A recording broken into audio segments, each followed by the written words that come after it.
Then we will begin with this story. We are still following developments with regards to the explosion in Ibadan. Now, the federal government, through the Ministry of Solid Minerals, is waiting for the outcome of forensic investigation ordered to ascertain the actual cause of the tragic explosion that occurred in Ibadan, Oyo State capital, last week. President Bola Tinubu had called the Oyo State governor in the presence of the Minister of Solid Minerals, Dele Alake, to commiserate with victims and the people of the state. Now, the ministry also deployed mine inspectorate officers to the scene of the explosion to join other security agencies to unravel the cause of the explosion. Now, the federal government is waiting for the report of the investigation to determine the cause of the blast, the explosive type that triggered it, and the circumstances leading to the unfortunate incident that led to loss of lives and property. Our heart still goes out to the victims of that incident, where a number of persons, 5, were reportedly said to have died. A number of persons were injured. Properties, about 58 or over 50 houses were said to have been destroyed as a result of that incident, and we saw the magnitude of the damage caused. When you look at the visuals coming out of the scene, you can see that the epicenter of that blast had a very deep hole, so to speak, yes. And we had a guest here last week talking about this matter, and he said that one mind-boggling question to be asked is the matter of, if we say these are mining explosives, how is it that they did not explode in successions instead of at once, and we are seeing just one deep? That it should have been in quick successions, one after the other. Explosives shouldn't go off all at once. As if they are stuck. If you are talking about these being mining explosives, should they have as much impact? Such that about over 50 houses were affected, and the impact, he said he was in Ibadan that day and he felt the impact that his door, if it was a glass door, it would have shattered, but because it was wood, it didn't shatter, but he felt the impact because he had just walked in and he felt the impact of that explosion that very day.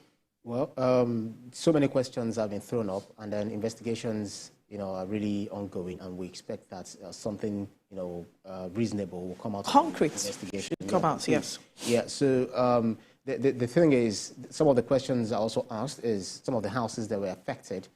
I think about more than 200 houses have been tested. The integrity test has been carried out on those houses, and the fact that 5 people's lives were lost, there has to be some form of closure, either through the investigation and what the state government will be doing. It also brings to question the fact that should it be the federal government that will be issuing mining certificates? Okay, fine. If they do licenses, that, what is the role of the state? Licenses, rather. What is the role of the state, and what are they supposed to be doing in ensuring that they control the natural resources right beneath their feet? Because we also talked about devolution of power, ensuring that states are well equipped, they are well armed to be able to utilize some of these resources to the benefit of the majority. So they'll be able to do that well. In a situation where the federal government gives or issues mining licenses to foreigners, they come into the country, they don't have any stake other than just to come and pick whatever they want to pick, sell it, and they make money and they're done. Whatever arrangements they have, there is no way they will want to, we see what Shell is already saying, that they are leaving the country, already selling their own investments in the country. And people are asking, they are saying that the federal government shouldn't allow them to go just like that, because it caused a lot of environmental damage to the people there. So so many questions begging for answers. So we as the mining minister already said, Minister of Dele Alake, what he said, that okay, he's awaiting investigation, the outcome of the investigation, and they will decide, or they will be able to ascertain the reason why that happened or how that happened. All of the questions will still be asked, because Nigerians are waiting, with bated breath, like exactly what happened, because we are also battling the issue of insecurity, where you also you raised the question, if it's just one single explosive, how come, or if they were stockpiled, how come we only had one blast? Yes. And this is not a situation where we're having... And it had that much impact on the ground. Exactly. Yeah. So it's a whole lot of questions. So as it is now, the matter of resource control is very critical as it is. That's right. Because the person that was said to have owned that house where this explosive certificates were seen, that's the CAC registration certificates were seen, and he said that he got his license from the federal government.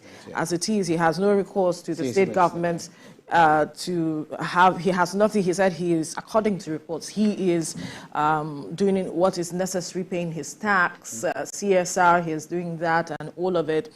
But does that mean that those who were victims of this incident will not get closure because he has done his due diligence, or what it is, whatever it is, as it is, what was the license he got with regards to the explosives he stored in that house? So many questions to be answered, and we hope that we begin to take this matter seriously. This is not the first time an issue like this is happening, even though not in this magnitude. We have seen something happen similar in Oyo State. We have that record, but then how do we ensure that this does not happen again? What happened in Oyo State? Did we learn lessons from that?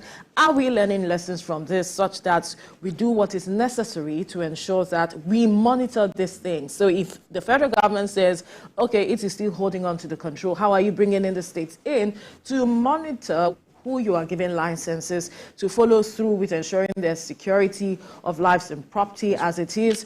Because the state governor had mentioned that it shouldn't be seen as the activities of bandits and all of it.